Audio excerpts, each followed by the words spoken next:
टीका चल रही है और कल उन्होंने बताया कि श्री कृष्ण के मुख पर जो घुंघराली लटूरियां हैं वे भ्रमर हैं और मुख है कमल। तो भंवरे के बारे में उन्होंने ये कहा, भ्रमराः इव रसबोधकाः। इस शब्द की कल व्याख्या किया था कि ये भंवरे रसिक कहे गए। अधिकतर लोग भंवरों के अवगुणों को ज्यादा जानते हैं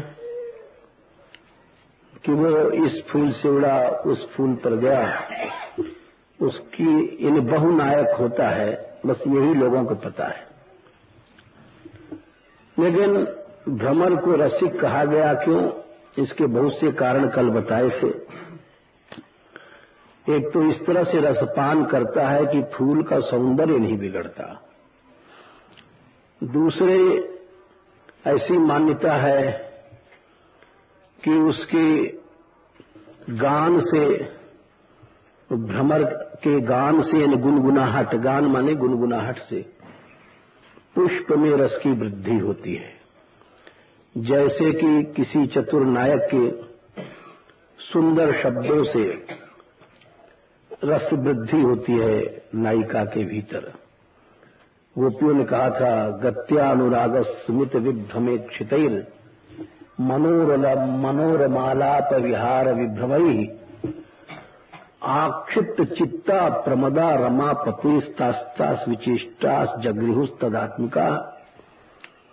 इसका ये अर्थ हुआ कि उनकी चाल, उनकी मुस्कुराहट, आलाप माने बोलना, उनके मधुर भाषण से सर्वदा ऐसी रसवृद्धि भई कि ब्रजदेवियां कृष्ण लीला करने लग गई, कृष्ण बन गई। तो असौ अहम इत्यबलास्तदात्मिका, और मैं ही कृष्ण हूं ऐसा कहने लग गई। उनकी एक एक बात याद आती थी, उनकी मन का मधुर भाषण। तो ये सब भ्रमर के अंदर गुण भी होते हैं, और इसीलिए यहां पर भ्रमराः इव रसोद्बोधकाः, श्रीमद् वल्लभाचार्य जी ने कहा कि भंवर जैसे रस का बोधक होता है, इसी तरह से श्री कृष्ण की लटूरियां हैं। जैसे भंवरा होता है, उसको हटाओ फिर वहीं पुष्प पर जाकर बैठता है, उसी तरह से कभी कभी अपने केशों को अपसार्य हटा भी देते हैं श्री कृष्ण, फिर भी जैसे भंवरा उड़ करके फूल पर ही बैठता है, फिर वे आकर के आगे छा जाती हैं श्री कृष्ण के मुख पर, और फिर हटाओ फिर आ जाती हैं। तो इस तरह से इस लीला को देख करके अपसार्य बार बार हटाने पर भी लटूरियां आगे की ओर आती हैं, मुख कमल पर छाती हैं। तो इस लीला को देख करके वल्लभाचार्य लिखते हैं कि श्री कृष्ण की सुंदर घुंघराली अलके लटूरियां ये भ्रमराः इव रसोद्बोधका, ये भंवरों की तरह अभिनय कर रही हैं, या रसिकनी हैं, या रस ले रही हैं, रस की बोधक है। बहुत से भाव इसमें लगते हैं, ये कल हमने बताया था। आगे लिखते हैं कि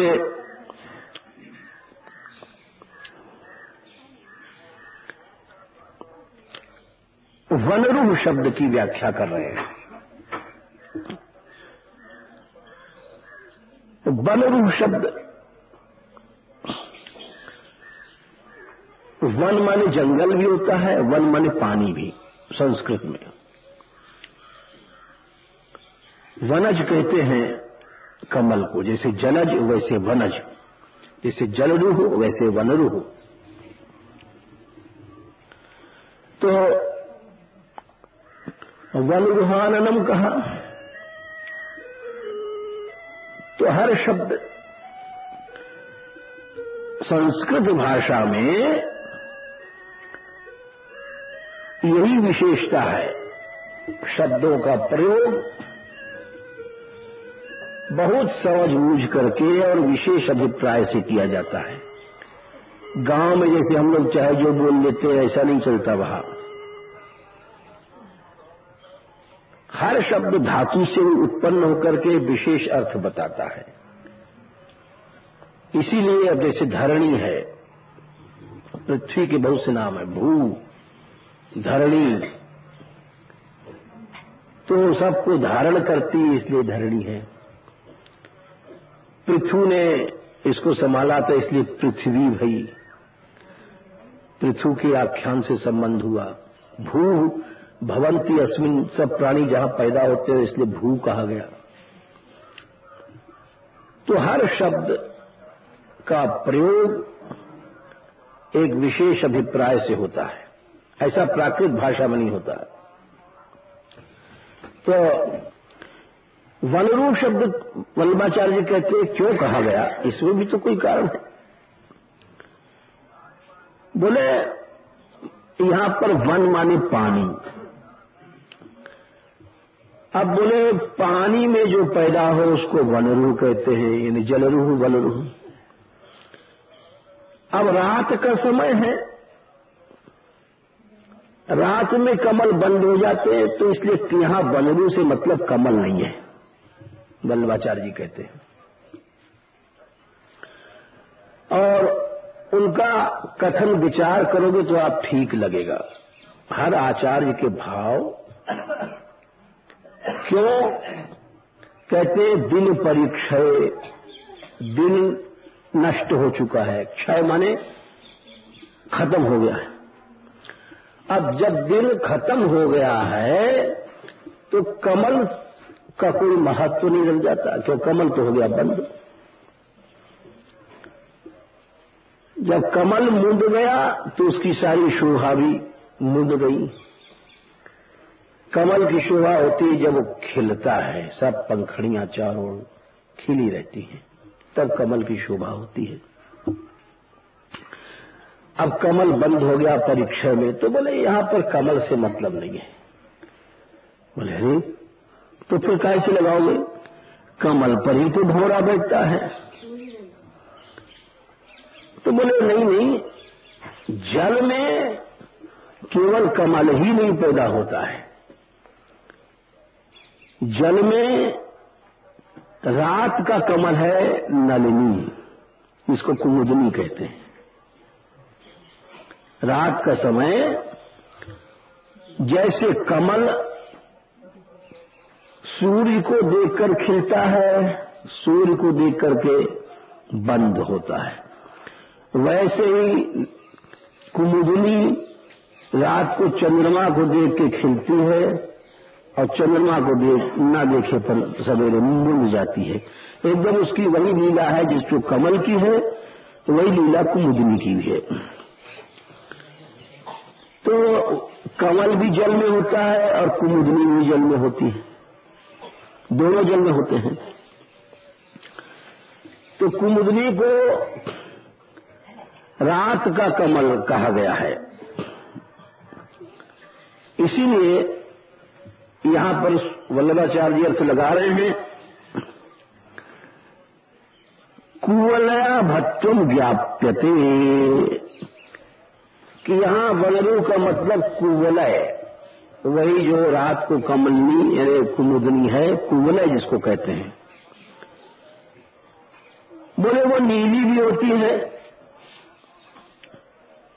और श्री कृष्ण का मुख भी नीला है, उसमें कुछ नीलापन होता है। तो कुवलय की जो आभा है और उस पर भ्रमर भी बैठता है, भ्रमर तो जहां भी रस मिलेगा लेता है। इसीलिए यहां पर वनरू से मतलब है कुवलय से, कुमुदनी से। अब यहां तक तो बात सही लगी, लेकिन प्रश्न ये है कि कुमुदनी चंद्रमा को देख के खिलती है,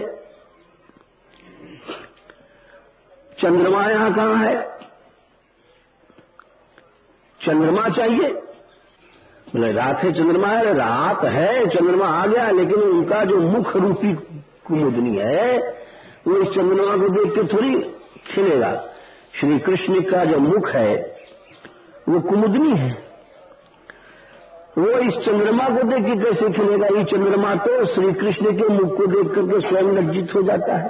कृष्ण का मुख इतना सुंदर है कि इनके मुख को देख करके चंद्रमा अपने आप लज्जित हो जाता है। जाकी सुंदरता जग बरलत, मुख छवि लखी द्युति चंद न जावे। जिसकी सुंदरता को देख करके चंद्रमा स्वयं लज्जित हो जाता है।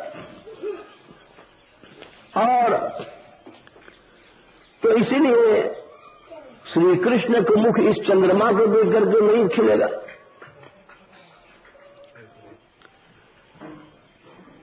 तो वल्लभाचार्य जी कहते हैं वो कौन सा चंद्रमा है? वो चंद्रमा है ना, उसको गेंद ले लो। अच्छा आ जाओ जहां। अच्छा ये कहते हैं प्रिया मुखेन्दु दर्शनेन उत्तरोत्तरम अधिक विकासवत्वम इतः पूर्वमता दृशत्वम च ज्ञाप्यते। बहुत बढ़िया भाव लिखते हैं वल्लभाचार्य जी। ना पीछे देना कथा के बाद। तो प्रिया मुख मानना पड़ा यहां पर वल्लभाचार्य जी को कि श्री कृष्ण का मुख तो एकमात्र राधा मुख चंद्र को ही देख करके खिलता है और कोई दूसरा उपाय नहीं है। इस चंद्रमा को इतनी शक्ति कहां है कि श्री कृष्ण के मुख को हंसा दे? ये तो चंद्रमा और श्री कृष्ण को रुलाता है। जैसे श्री जी चली जाती हैं, देखे कहूं गलीन में मो प्राण जीवनी,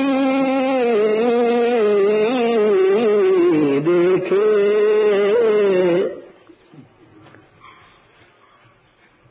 तो तब बदन चंद। आगे कहते हैं हे श्री राधे, आपका मुख कमल मुख चंद्रमा देख करके बिना हमें चैन नहीं आता है। तो इसीलिए यहां वल्लभाचार्य लिखते हैं कि प्रिया मुखेन्दु दर्शनेन। बड़ा सुंदर वहां लिखते हैं। बोले श्री कृष्ण का मुख कमल नहीं है, श्री कृष्ण का मुख कुमुदनी है।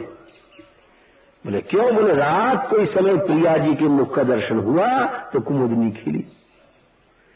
यानी दिन भर ऐसी खिलाहट नहीं थी श्री कृष्ण के मुख पर जो अब आई है। बड़ा सुंदर भाव लिखते हैं। और वो लिखते हैं यही तो है रस, यही तो है आनंद, यही है डूबल। वल्लभाचार्य जी बहुत बढ़िया लिखते हैं। लिखते हैं प्रिया मुखेन्दु दर्शनेन उत्तरोत्तरम अधिक विकासवत्वम अइता पूर्वम अतादृशत्वम च ज्ञाप्यते। साफ लिख दिया कि जैसा श्री कृष्ण का मुख इस समय खिला है, दिन भर नहीं खिला था। श्री राधा रानी को देख करके जो इस समय मुख इनका अतादृश वैसा दिन भर नहीं खिला था। चाहे ग्वाल बालों के साथ रहे, खेलते रहे और बड़े बड़े खेल खेले यमुना जी किनारे ग्वाल बालों के साथ में। लेकिन वल्लभाचार्य जी कहते हैं कि मुख तो इसी समय खिला है, इसलिए वनरू से मतलब है कि श्री कृष्ण का मुख कुमुदनी है। कुवलया भट्टम च ज्ञाप्यते, ये अर्थ करते हैं। कुवलय समझो। रसिकों ने भी लिखा है कि प्रेमोल्लसद रस विलास विकास कंदम गोविंद लोचन वितृप्त चकोर पेयम सिंचंत मदभुत रसामृत चंद्र कौभे श्रीराधिका वदन चंद्रमहं स्मरामि। कहते हैं एक चांद है वृंदावन में। बोले कौन? कृष्णचंद्र। बोले नहीं, कृष्णचंद्र चांद नहीं है, ये कहते हैं रसिक लोग, वो तो चकोर है। चांद है गौर चांद, राधा मुखचंद्र। वो क्या करता है? चंद्रमा, चंद्रमा का काम भगवान ने गीता में कहा है, चंद्रमा एक ही काम करता है। पुष्णामि चौषधी सर्वाः सोमो भूत्वा रसात्मकः। भगवान गीता में कहते हैं कि देखो, मैं ही चंद्रमा होकर के गाम अविश्य च भूतानि धारयाम्यहम् ओजसा पुष्णामि चौषधी सर्वा सोमो भूत्वा रसात्मकः। भगवान कहते हैं कि मैं ही पृथ्वी बनकर के सब प्राणियों को धारण करता हूं, और पुष्णामि चौषधी सर्वाः, सोमो मन चंद्रमा औषधियों को राजा इसलिए कि रस बरसाता है, अमृत बरसाता है, सूर्य उसको पकाता है। बस ये सारी जितनी भी अब गेहूं में रस आया, जौ में रस आया, जितने भी पेड़ हैं, फूल के, फल के, संतरा, आम, नींबू, जामुन, जितने भी वृक्ष हैं, औषधियां हैं, इनमें रस तो बरसाता है चंद्रमा। भगवान कहते हैं 15वें अध्याय में 12वें-13वें श्लोक में कि पुष्णामि चौषधी सर्वा, मैं ही जितनी भी औषधियां हैं उनको पुष्णामि पालन करता हूं। सोमो भूत्वा रसात्मकः, 13वां श्लोक है। मैं चंद्रमा बन करके मैं ही सबका पोषण करता हूं, रस बरसाता हूं। तो चंद्रमा का काम क्या है? रस बरसाना। और उस रस से जीवन आ गया, रस ही तो जीवन है। और सूर्य उसको पकाता है, रस को ऊर्जा से। तो प्रेमोल्लसद रस विलास विकास कंदम, रसिक लोग कहते हैं श्री राधा रानी का मुख कैसा है? जो ये वृंदावन में रस का विलास प्रकट हुआ, जो कि लक्ष्मी जी को भी नहीं मिला, बड़े बड़े नारायण आदि भी तरसते हैं, तो वो जो रस का विलास था,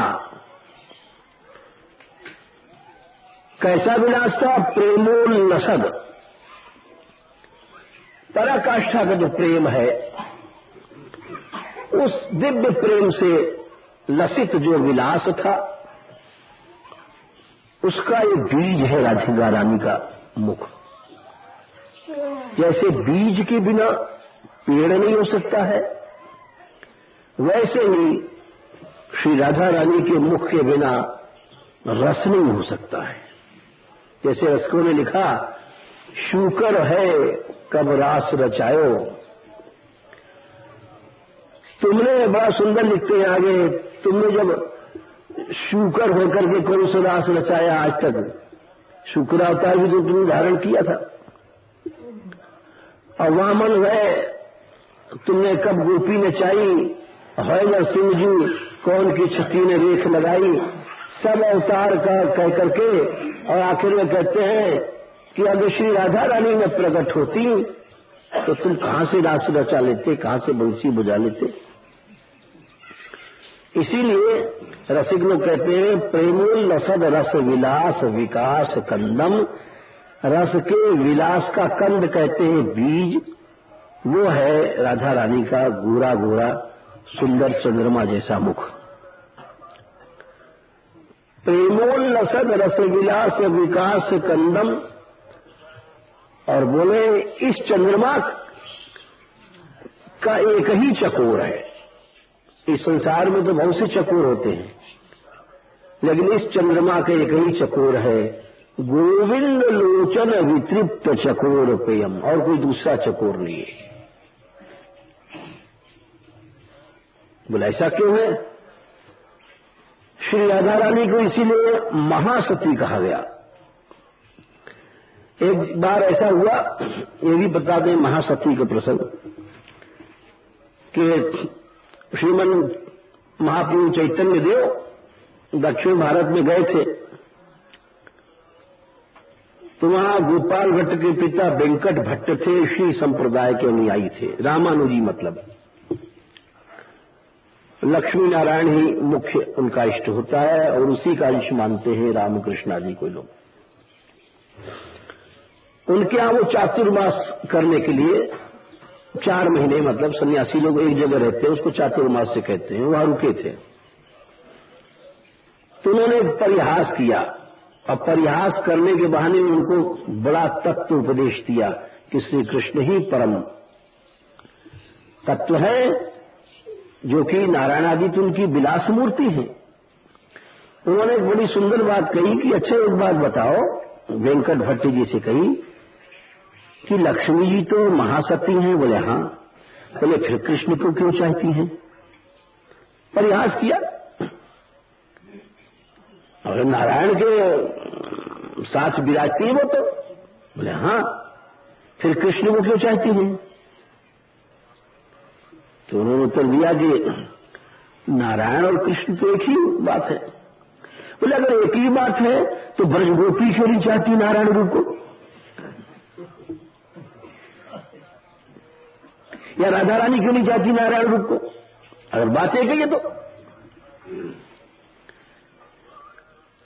तब उनके दिमाग में कुछ बात खटकी कि बात तो सही है।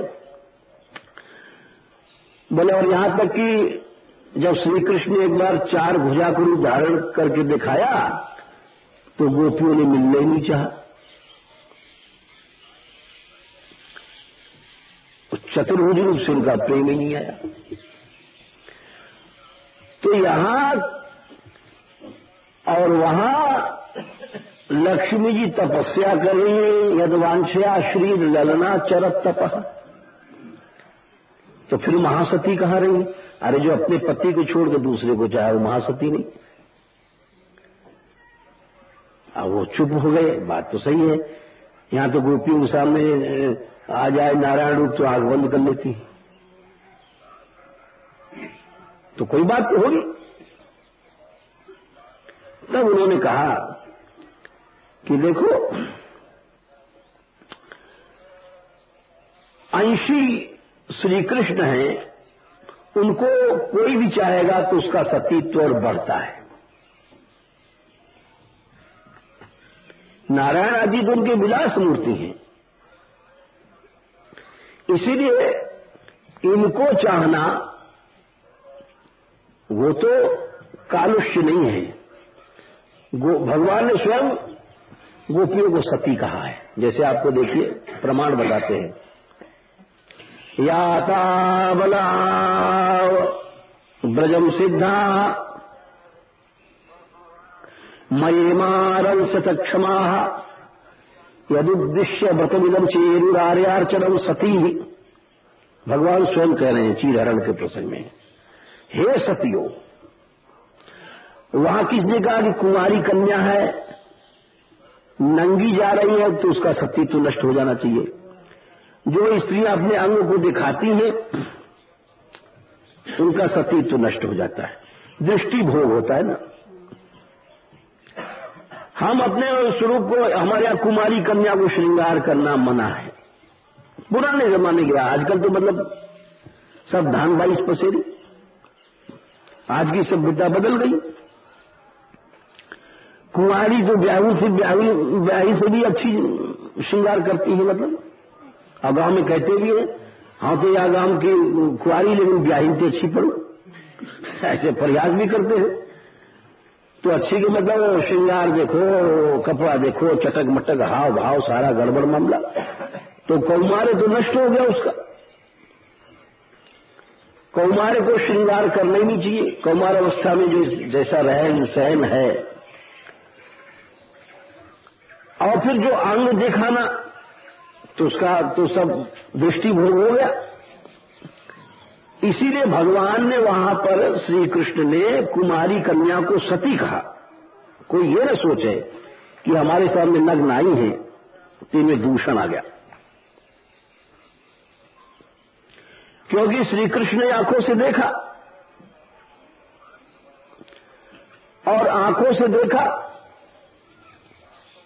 तो दृष्टि भोग हुआ। तो चाहे भले ऐसे करके यहां ही ठक्के, लेकिन फिर उनका हाथ ऊपर करो, प्रणाम करो सूर्य देवता को, ये तो है, सारा उनका अंग देखा। तो कुमारी कन्या का अंग किसी ने देख लिया तो उसमें दूषण आ गया, और फिर एकदम नग्न अवस्था में देखा। इसीलिए भगवान कहते हैं कि नहीं, वहां पर भगवान ने सती शब्द का प्रयोग किया है। ये बड़े रहस्य की बात है। याता बलाह ब्रजम सिद्धा, श्रीहरण के प्रसंग में 22वें अध्याय में श्री कृष्ण कहते हैं, हे अबलाओ तुम जाओ ब्रज को, सिद्धा तुम सिद्ध हो गई हो। बोले कैसे सिद्ध हो गई हो? मये मारन से क्षपा, तुम अब हमारे साथ ये आगे आने वाली रास्ते में रमण करोगी। यदुद्देश्य व्रतमिदम, जिस उद्देश्य से तुमने व्रत किया था, आर्यार्चनम, देवी पूजा किया था, सती, सती शब्द कहा है, तुम परम सती हो। इसीलिए श्री कृष्ण को चाहने वाले का सतीत्व तो बढ़ता है, घटता नहीं है, क्योंकि वे सच में सबके पति के भी पति हैं। इसका उत्तर दिया है राजपंचाध्याय में। गोपी नाम, देखो एक तो होता है जैसे मान लो कोई है, इनके पति हैं, मान लो, ठीक साहब, ये कौन है? इनके पति हैं। इनके पति कौन है? बोले इनके पति कैसे? तो आदमी है। बोले आदमी नहीं है, जितने शरीर है सब प्रकृति है। हमारा शरीर, तुम्हारा शरीर, जितने भी सब माया प्रकृति है, तो उसका भी तो कोई पति होगा। ये तो ढोंग मात्र है कि ये शरीर पति बन गया, वो स्त्री बन गया। ये शरीर, अरे वही पंच महाभूत का शरीर इनका है प्रकृति, और वही पंच महाभूत का शरीर उसका भी है, तो वो कैसे पति बन जाएगा? ये गलत बात है। इसीलिए गोपी ने कहा था कि ये तो दुनिया में एक नाटक चल रहा है जो हम पति हैं, वास्तव में पति तो आप हो। यत पत्य पत्य सुहृदाम अनुवृत्ति रंग स्त्रीणाम स्वधर्म इति धर्म विदा त्वयोत्तम। जो तुमने कहा कि जाओ पति की सेवा करो,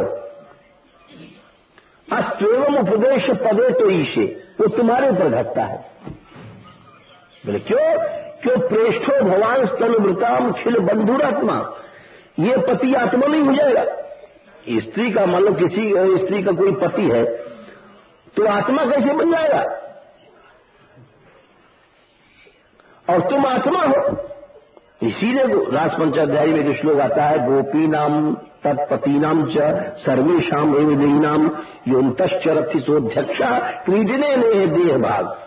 ये कृष्ण कौन है? गोपियों के पति, गोपियों के पति के पति, और उन पतियों के बाप दादा परदादा बाबा परबाबा बड़ा बाप जब कितने चले जाओ सबके पति हैं। गोपी नाम तत्पति नाम च और सर्वेशाम एवं देही नाम, ब्रह्मा शंकर जितने भी दिए जा रहे सबके पति ये श्री कृष्ण है। बोले कोई स्त्री है, इसके पति कृष्ण, इसके बाप के पति कृष्ण, इसके ससुर के पति कृष्ण, इसके दतिया ससुर के पति कृष्ण, चलते चले जाओ यहां तक ब्रह्मा शंकर सबके पति कृष्ण। ये सुखदेव जी कह रहे हैं राजपंचाध्यायी में। इसीलिए वहां तो सती तो बढ़ता है। गोपी नाम तत्पति नांच, ये सुखदेव जी का है अध्याय 33वें में 36वां श्लोक है। गोपी नाम और तत्पतीनांच उनके पति, और सर्वेशाम देहीनाम, सर्वे में सुसर आ गए, सास आ गई, नंदू आ गए, जेठ आ गए, जेठानी आ गए, नमिया ससुर, दधिया ससुर, फुफिया ससुर, ममिया ससुर, सब आ गए। सर्वेशाम लगा दिया, अब कहां कहां तक कराएंगे। गोपीनाम तत्पतीनांच और सर्वेशामेव देहिनाम योन्तश्चरति, ये असली पति है जो यहां बैठा हुआ है, अध्यक्ष है प्रकृति का माया की। योन्तश्चरति सोध्यक्ष और क्रीडिने है देहभाग, इसलिए पति है।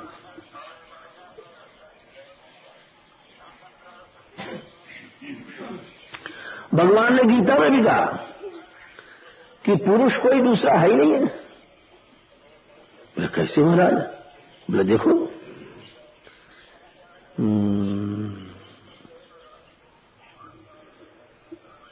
13वें अध्याय में कहते हैं,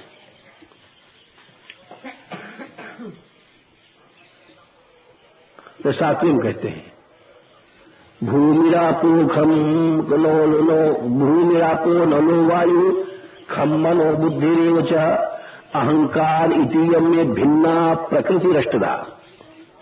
देख अर्जुन, दो प्रकृति है, प्रकृति मानी स्त्री, दो स्त्री है मेरी। अच्छा, एक तो बहू जो हमारी है, हमारी, लेकिन वो कुलटा है, छिलट्टी है, और एक बहू ठीक ठाक है। बोले भूमि रापो नलो वायु खम महम मनो बुद्धि रेवचा, ये जो 8 अंग वाली प्रकृति है ये माया है। ये पंच तत्व और मन वन अंतःकरण जिसे शरीर बनता है। अपरेयम इतस्तन्यम, ये अपरा प्रकृति है। अपरा प्रकृति क्या है? इससे ऊंची जीव रूपा महाबाहो ये एकदम धारिते जगत, जो सबकी आत्माएं हैं, ये भी मेरी परा प्रकृति है। तो दोनों बहु भी, तो सबकी आत्माएं भी उनकी स्त्री हुई, सबके शरीर भी उनकी स्त्री है, सबकी आत्माएं भी उनकी, इसीलिए मैं सबका पति हूं। भूमिरापो नलो वायु खम मनो वृद्धिरेव च अहंकार इतीयम में भिन्ना प्रकृति रष्टता अपरेयम इतस्तन्याम प्रकृतिम विद्यमे पराम जीव रूपा महाबाहो एदम धारते जगत एतद योनिनि भूतानि सर्वाणि इत्युपधारय अहम कृष्णस्य जगतः प्रभवा प्रलयस्त था। मैं ही सब कुछ करने वाला हूं, मैं परम पति हूं। मत्ता परतम नान्यत किंचित अस्ति धनंजय, मेरे से परे कुछ नहीं है। तो ये कृष्ण को चाहती लक्ष्मी तो उनका सतीपन घटता नहीं बढ़ता है, गोपियां कृष्ण को चाहती तो उनका सतीपन बढ़ता है। उस परम पति के पीछे इस डुप्लीकेट नकली पति को छोड़ देने में कोई नुकसान नहीं होता है और सतीपन बढ़ जाता है, लेकिन उसे क्यों नहीं छोड़ा जाता, ये बात जरूर है। ऐसा नहीं कि गड़बड़ मामला।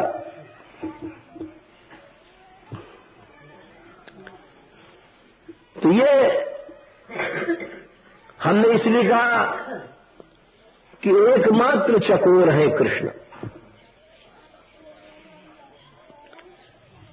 श्री राधिका रानी के और कोई दूसरा चकोर नहीं हो सकता है।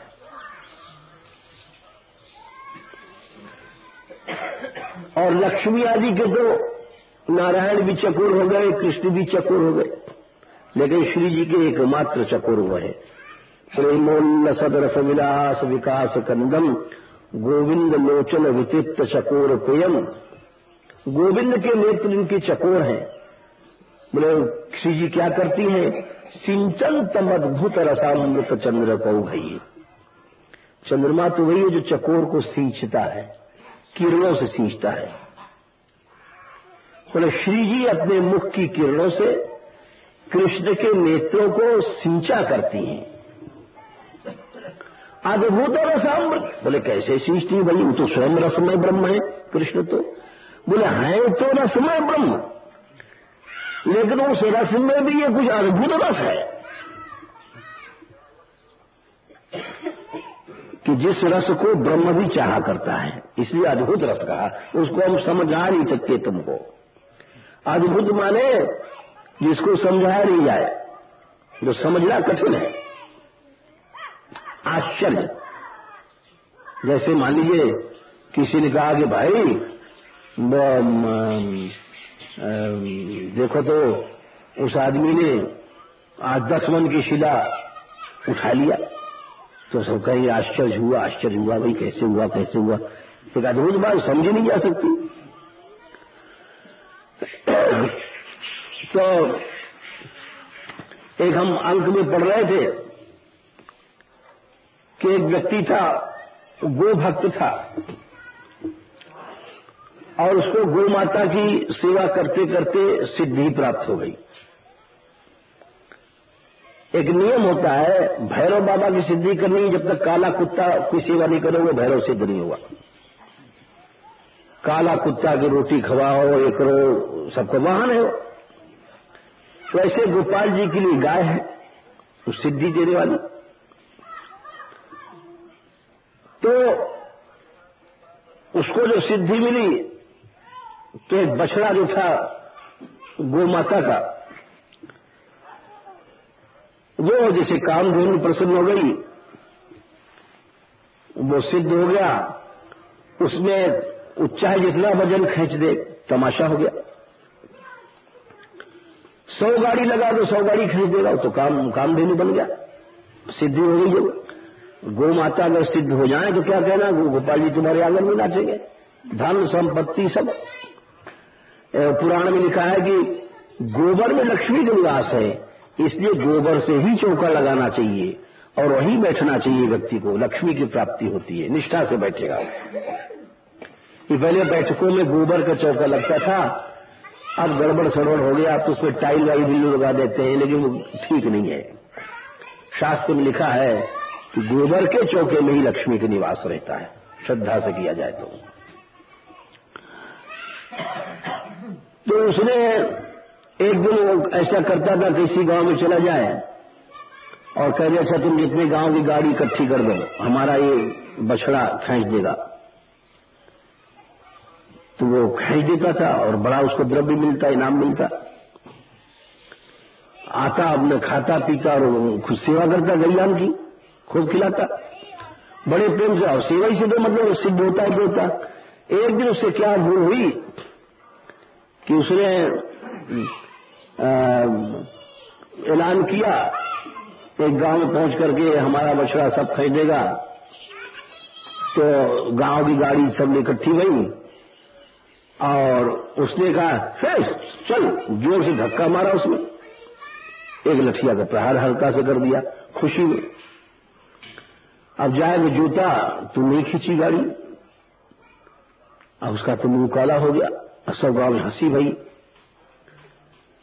भई और बछड़ा को लेकर आया, उदास मुर्दा सा हो गया कि क्या हुआ। तो रात को स्वप्न में बछड़ा कहता है कि देखो तुम रो मत, तुमने मेरा अनादर किया था ना, इसीलिए तुम्हारी सिद्धि नष्ट हो गई थी। तुम अब फिर से हमारी पूजा करना और फिर ले चलना, तो तुम्हें सम्मान मिलेगा। उठा, सवेरे उसने बड़ा क्षमा मांगा, बछड़ा की पूजा किया और उसको खिलाया पिलाया, और सपना था, उसको विश्वास था, वो लेकर के बछड़े को गया उसी गांव में। बोले फिर आ गया तू? बोले हाँ भाई फिर आ गया। बोले फिर भाई अब क्या कहोगे? बोले भाई तुम सब गांव गाड़ी खड़ी कर दो। बोले अरे कल लोग देख लिए तेरे, बदमाश गांव महकावे ढोंगी। बोले ठीक है तुम खड़ी तो करो, खड़ी कर दिया गया, उसे सब खरीद दिया। अब सब लोग आश्चर्य करने लग गए, बहुत इनाम मिला, सब बातें हुई। यानी कि जैसे गो सेवा से कृष्ण सिद्धि होती है या भैरव की सिद्धि करनी है तो काला कुत्ता की सेवा करना आवश्यक है, तो वैसे ही ये कह रहे हैं कि जो श्री जी का मुख है, जैसे इष्ट देवता अपने साधक का पोषण करता है, चंद्रमा चकोर का पोषण करता है, उसी तरह से श्री जी का मुख सिंचनतम अद्भुत अद्भुत रसामृत गिराता है, अद्भुत रसामृत। और श्री राज का बदन चंद्रमा हम स्मरामी। तो वही बल्लवाचार्य जी कह रहे हैं कि कुवलया भक्तम ज्ञाप्यते तथा च प्रिया मुखेन्दु दर्शनेन उत्तरोत्तर अधिक विकासवत्यम। इस तरह से श्री राधिका रानी का मुख ही कहते हैं वो चंद्रमा है, और श्री कृष्ण का मुख जो है कुवलय है। ये बनरू शब्द का इन्होंने अर्थ बताया। दिन परीक्षे नीलकुंतलैर वनरुहान्नम बिभ्रदावृतम घनरजस्वलम दर्शनमुः मानसिनः स्मरं कान्तयच्छसि।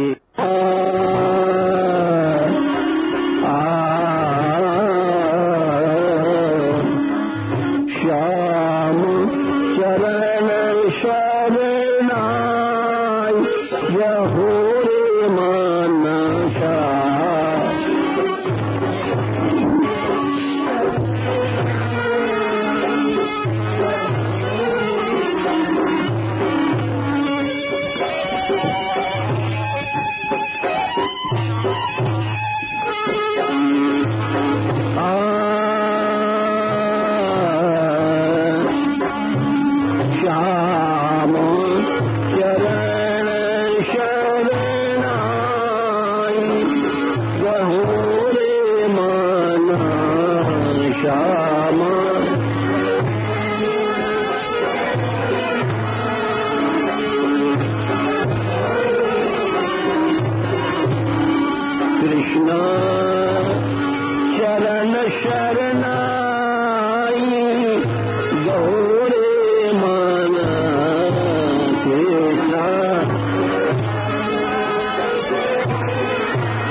क्रोध और लोभ मोह मद का